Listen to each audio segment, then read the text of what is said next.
Pacific giants, the elephant seals of San Simeon.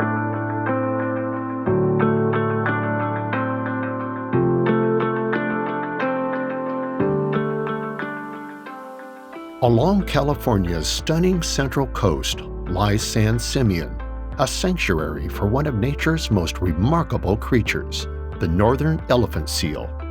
At Elephant Seal Viewpoint, visitors gather to witness these incredible marine animals, which can weigh up to 4,500 pounds and nearly 20 feet in length. Each year, the beach transforms into a battleground as male seals arrive to establish their territories.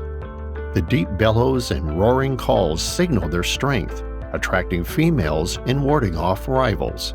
Once the males have fought for dominance, the females arrive to give birth.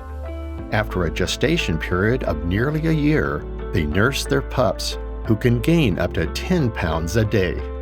Once the breeding season concludes, the seals will embark on an extraordinary journey across the Pacific. They can dive depths of over 5,000 feet and hold their breath for up to 2 hours as they hunt.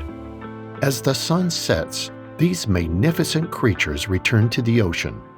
Elephant seals are not just giants of the sea, they are a vital part of our marine ecosystem, reminding us of the importance of conservation and the beauty of the natural world.